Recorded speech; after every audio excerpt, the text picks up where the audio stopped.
Hello and good morning. Welcome to Leading the Pack, how a culture of learning puts you ahead. What this is all about is getting you ready and prepared for the workplace and what you have to do in terms of being a learning advocate for yourself and for your employer. And I learned a lesson very early on in my own career when I worked at a fixed base operation, or FBO, at an airport. And this is a location that is just a service location for all private and corporate jets. So there are no commercial airlines there. We fuel the airplanes. We have pilots file their flight plans. We order catering. All of the services, and it's a very, very busy location to be. And the general manager was a guy named Jim, and Jim had this demeanor about him where he always encouraged people to learn and grow, even if it meant stumbling sometimes. And he did it with such a cheerful attitude that really positively affected the entire culture that we had in the whole organization. And a culture of learning is often described as a widely shared set of beliefs that are supported by strategy and structure. But what that typically means, not even typically, what that always means is that it really has to start from the top and work its way down. Now, that doesn't mean it has to be the idea of the top people. What it means is that anybody can promote it and talk about it and spread the word so that it can become an organizational theme. But if the top doesn't support it, then it's not really likely to really get its teeth in the organization. So you as an employee, whether you're currently working or a future employee of a company, keep this in the back of your mind as we proceed forward. What can you do in your organization, present or future organization, that you can really promote a culture of learning? And one of the reasons why I'm a huge advocate for an attitude and culture of learning is that I do a lot of career transition training where I consult with employees that have been or will be displaced by their organization for any number of reasons, merger, acquisition, things like that. And I work with them everything from revising, developing the resume, to interviewing skills, learning how the tough questions are going to be asked and answered, negotiations, the whole bit, soup to nuts. And I will never forget one gentleman with a company that I worked for. They were a client company, and they had gotten really comfortable in the kinds of software they used and all of the programs and processes they used. And as a result, they went backwards. They really didn't keep up with the times. They were no longer competitive. And so they lost money, really hemorrhaged money. So they were taken over by another organization that wanted to update everything. What happened was one particular guy that worked for the original company had gotten so comfortable in what he was doing that when his colleagues were learning new software, new programs, and so forth, he never wanted to. He was comfortable in what he did. Problem is he had assumed he would never lose his job, and when he did, he was literally unemployable with the new company, and not really even employable out there in the general public, unless he went back to school and got himself educated, which hopefully he successfully did. But my point of this program is to make sure that you are always keeping up with your personal development while you're in it, while you have that opportunity before it's too late.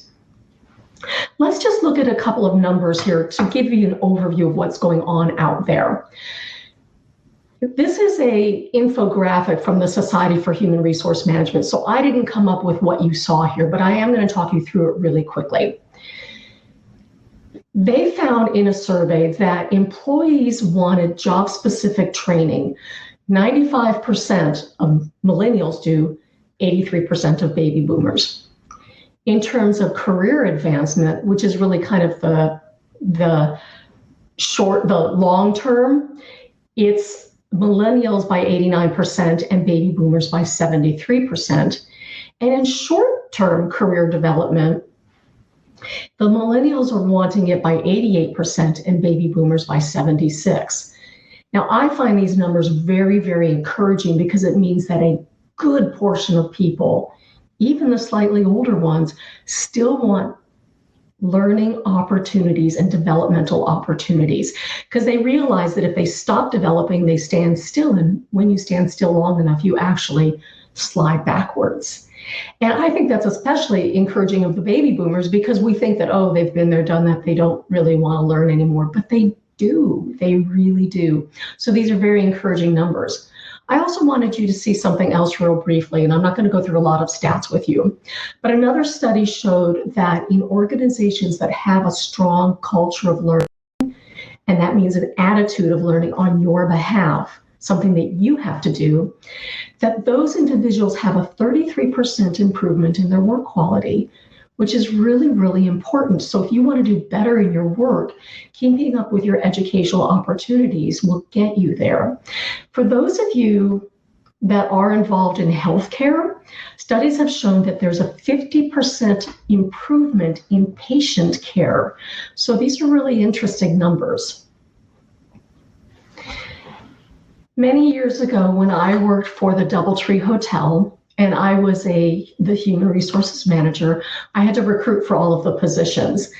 And one day I was recruiting for dishwasher, which I actually frequently recruited for dishwashers. And the year was 1991, I think. We paid $5 an hour at that time. Guy walked in for an interview and he was wearing a hoodie over his head and he was sort of hunched over, kind of poor posture, sort of curled into himself as if he was trying to disappear from the world. And he was interviewing for this dishwasher job. And he said during the course of the interview that he had recently been incarcerated for drug offenses. And so he really didn't think that he was worth much more than a $5 an hour job. But the interesting thing is that on review of his resume, I happened to notice that he had been honorably discharged from the Army, where he had been an inventory control specialist. So I said, well, what exactly did you do as an inventory control specialist? And he said, well, I had to go into warehouses and count the materials and the products and whatever the things were that we were storing in this particular warehouse, physically count them on the shelves, then go back and do data entry into the computer system. And if things didn't match, I had to order more supplies and just make sure everything was matching and we had everything that we needed at all times. And I thought, well, that's really interesting because we have something very similar in the hotel. It's the survey bars in the guest rooms. Those little miniature refrigerators that have that, $40 2-ounce bottle of Sky vodka and that 2-bite, very expensive Mars candy bar. It's really the same job and much easier scale. So I said, I'll tell you what, Gary, why don't you wait here for a minute? I want to go talk to somebody. So he said, okay. And he seemed maybe a little nervous, maybe because I saw that he had a record. Don't know. So I went and got the banquet manager who was also in charge of survey bars. And I said, we've got a guy here who actually has the skills to be a survey bar attendant, even though he's interviewing for dishwasher, but I can get other dishwashers. I think that he's really better for you. So the banquet manager came out with me and said, Gary, let's go have a conversation. Okay. So they went and talked, and sure enough, he was offered the job as a survey bar attendant. Well, he flourished. He did really, really well. Always on time, good at his job. Everything was great. And so within a few months, not only was he earning $6 an hour more for a job that he thought he was going to get as a dishwasher at $5, but $6 as a survey bar attendant, he was then promoted to a banquet server. And he did beautifully at that job. Guests loved him, employees loved him. He was earning more money. And within another maybe half a year, he was promoted again to banquet supervisor, which was a wonderful thing. But then something else happened to Gary. His posture raised up, his shoulders went back, He had a smile on his face, and it was perpetually there. And one day Gary came into the office and he said, Steph, I'm really interested in that tuition reimbursement program that we have. I said, oh yeah, you're talking about when you go to college, you get a secondary degree, bachelor's degree or master's degree or something. And if you get a C average, we reimburse by 40%, B average, we reimburse by 60%, and an A average, we reimburse 80%. He said, yeah, that's the one. That's what I want to do. Perfect. What is it you want to do? Where are you going? He said, I'm going to register at the University of Phoenix and get my bachelor's degree. Cool, Gary, what in? He said, human resources. And it just hit me. It was like, I know perfectly well this has nothing to do with me personally, but the fact that our organization could do this kind of thing for an individual to really promote their learning and encourage their learning.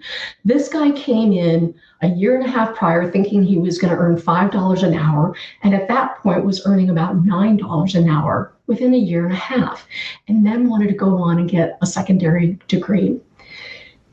I left the DoubleTree before he did, but years later I ran into him at Mimi's Cafe or something, and found out that he had left DoubleTree after a few years and gone on and started his own business. And he, at that point, had like 5 employees. So what you can do for your organization or for yourself, there are no barriers to that. And so it's something to always bear in your mind, because remember what I said, if you allow yourself to stand still, you eventually go backwards.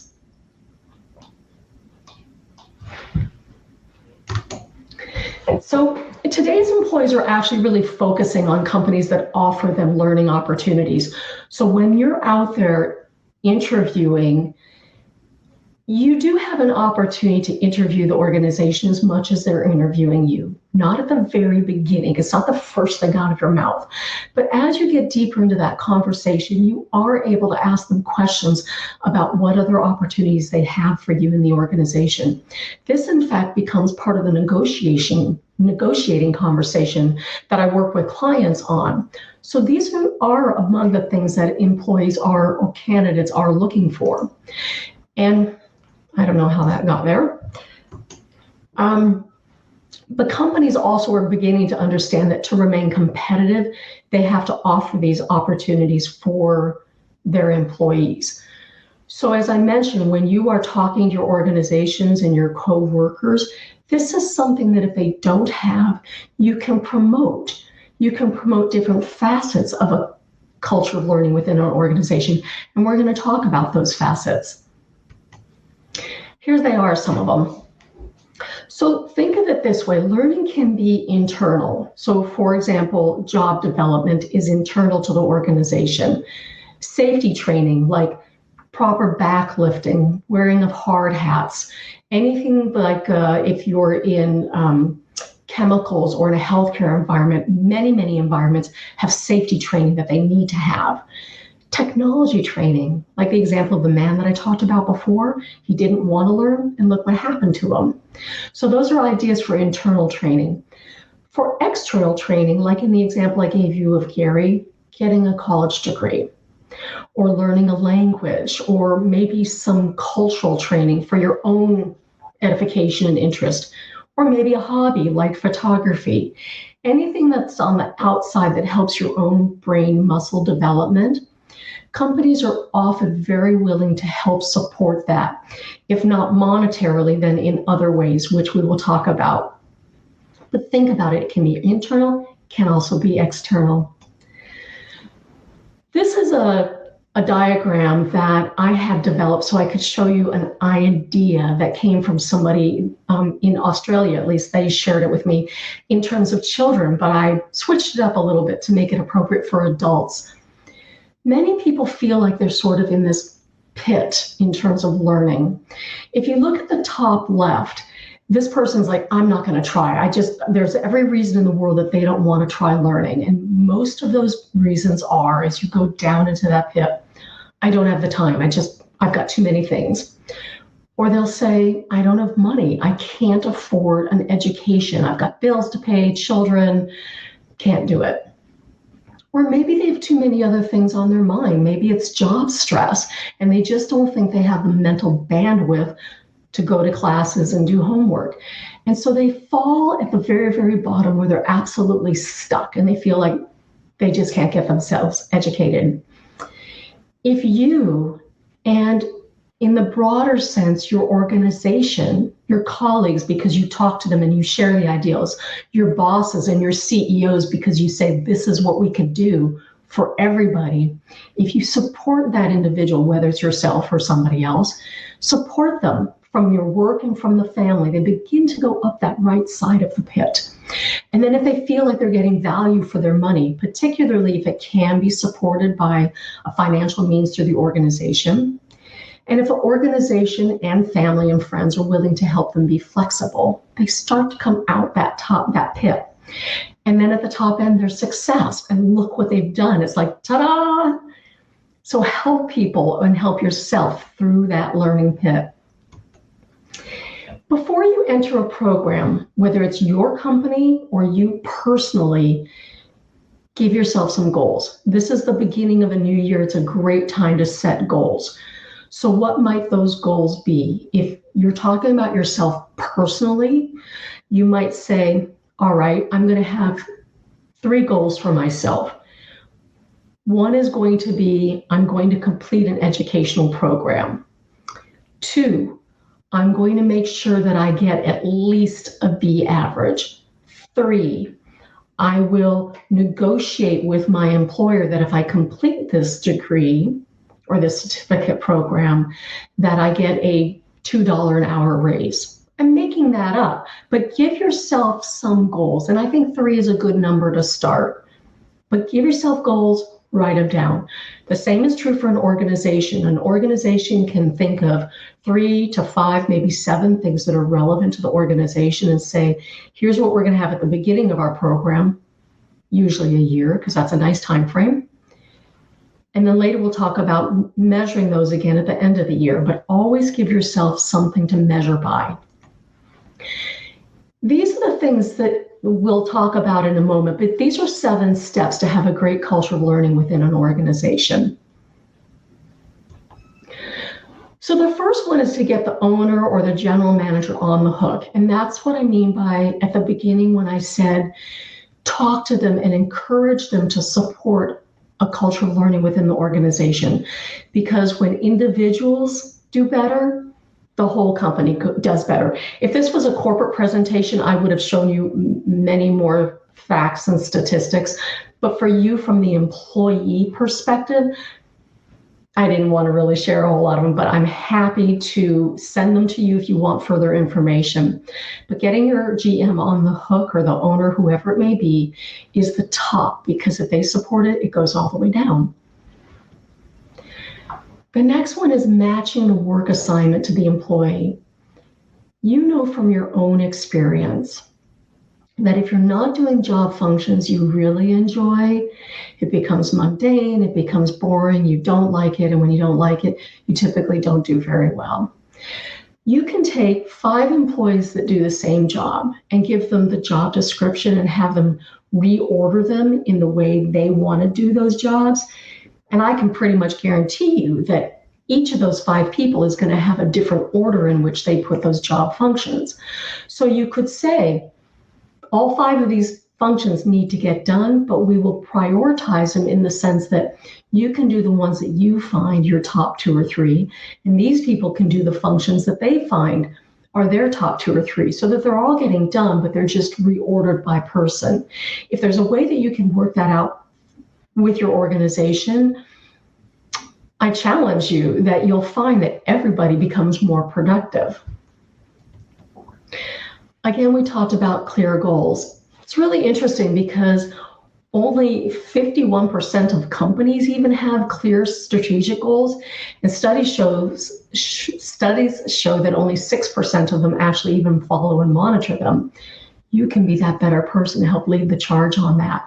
So set clear goals. For example, if I complete this certificate program and I get a B average, then my reward company will be a $2 an hour raise. That's what you work out with them. If it's something for just you and you can't negotiate something with your organization, think what you've still done for yourself. You can also talk to your organization about how blended learning methods can be so valuable. Right now, we're doing virtual learning, which even before COVID was a really, really great way to learn.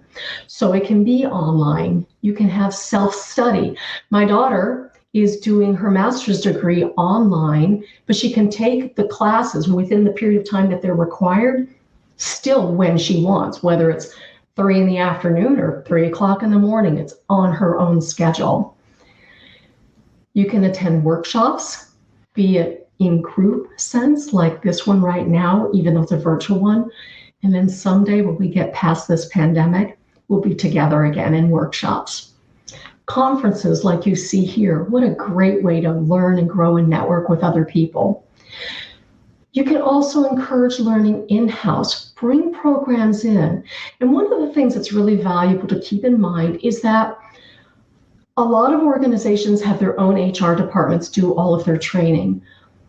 The downside to that is that you cannot be a Jack or Jacqueline of all trades where you just learn this much and then you deliver on it.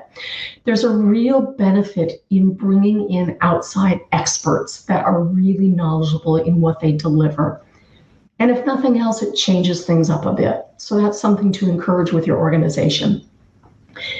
And lastly, there's something really beneficial in having one-on-one, whether it's coaching or just a one-on-one learning with a teacher and a student.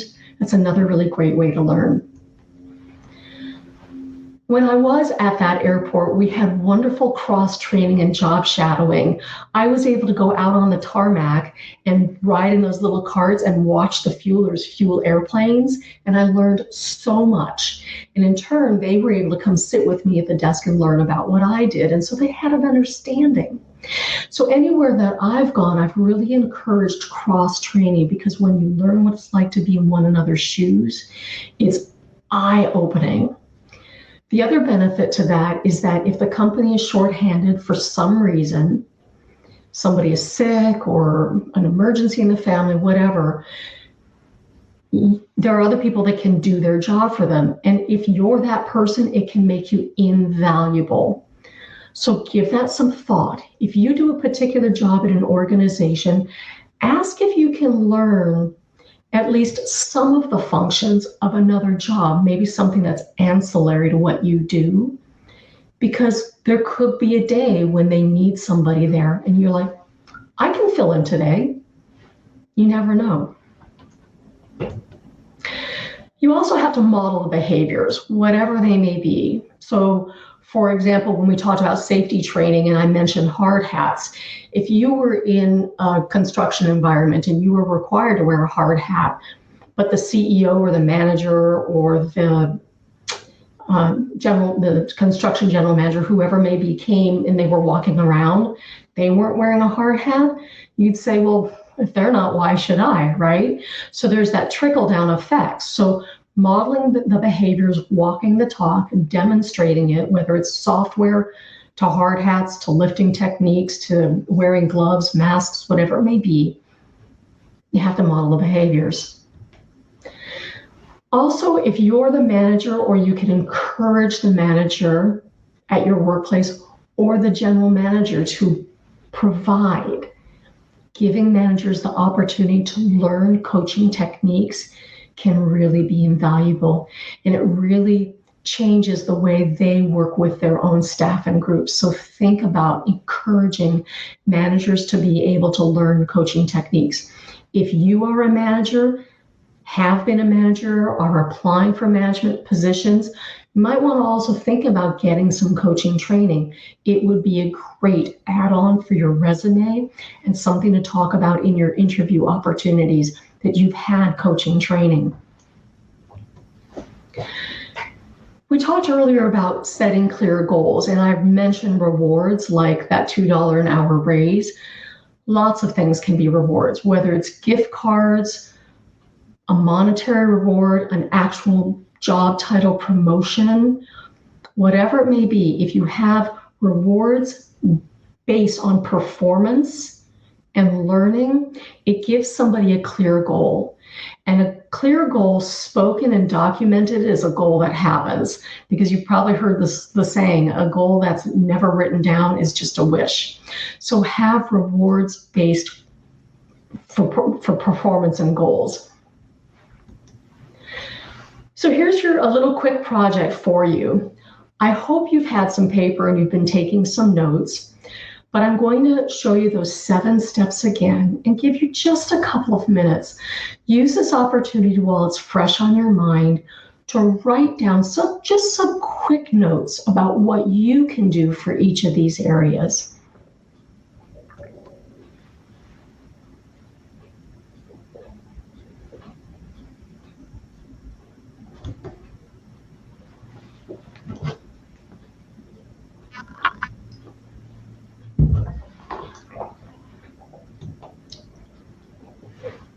EE, by the way, was employee.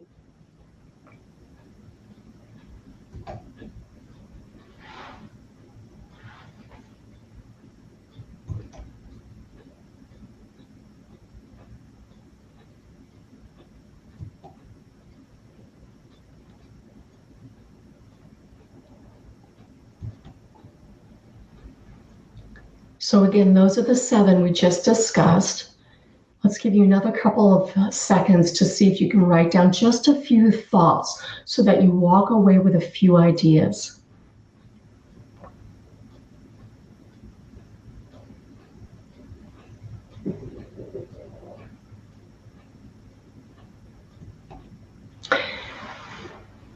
Before we wrap up, I also want to share a few other things for you, and then we're going to have some time for Q&A through the chat, which Allie and Susan, I think, will moderate for me.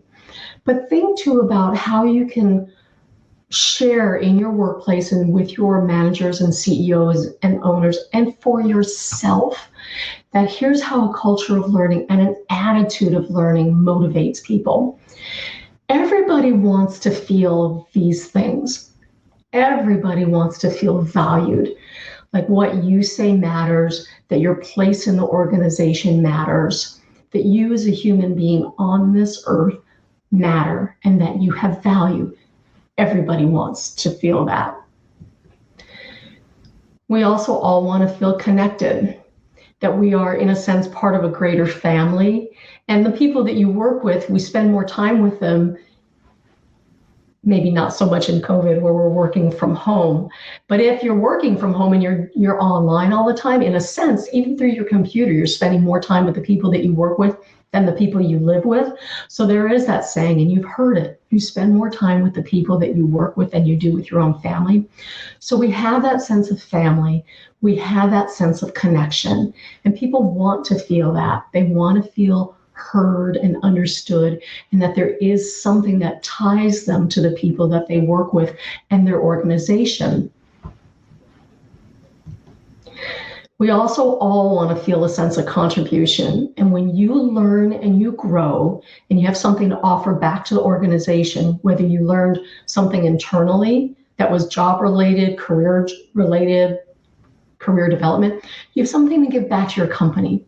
But even if it was external, maybe you're working on a hobby, like that picture I showed of photography, but you can use it. There's a company event where they're taking pictures or something. You never know. I just had a virtual photo shoot where the photographer was in New York. Here I am in Arizona. I was presenting, but they were taking pictures of me, of what they saw on their computer with the computer. So there's cool pictures. So that can contribute to the organization. You are only limited by your imagination. Think about that. And we all want to feel a sense of growth, and that's what learning opportunities will give us. So an attitude of learning and a culture of learning within the organization gives us all that sense of growth. And I've said it before, said it again. If you don't grow, you eventually stand still. You stand still long enough, you're going to start sliding backwards. So imagine you've had a learning program. Maybe you did a certificate, or you went for a degree, or maybe even something kind of short term, a 3-week program or a 1-day conference. But remember, I talked to you about some pre-program goals or measurements. Then look at yourself after you've completed this, whatever it may have been, something for you individually, something company-wide. And then look, well, how did we do? Did we get the B that we wanted? Did we maybe even get an A? Did I get that $2 an hour increase that I was hoping for? Did I get the certificate? So whatever you gave yourself for pre-program, measure yourself afterwards. What is it post-program?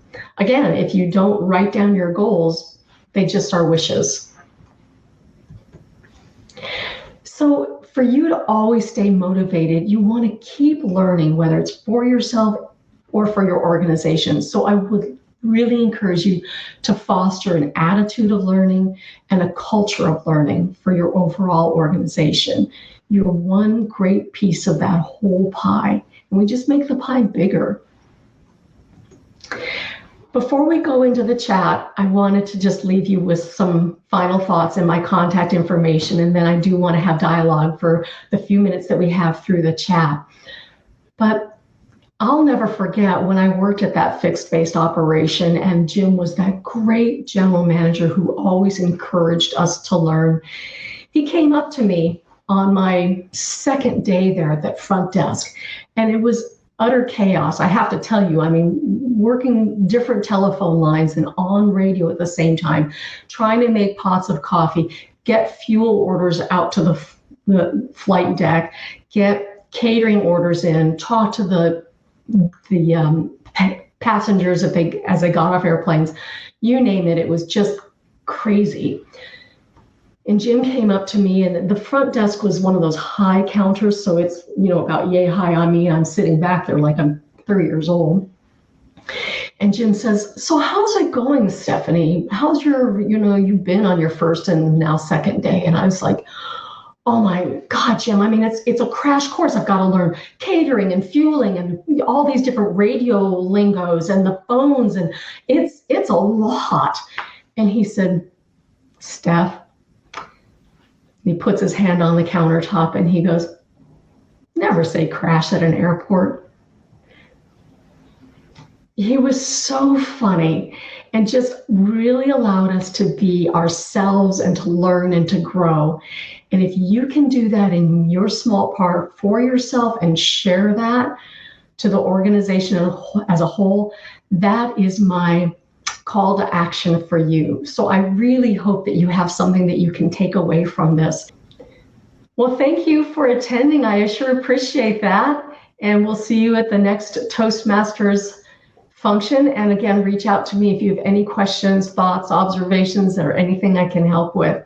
Thank you so much.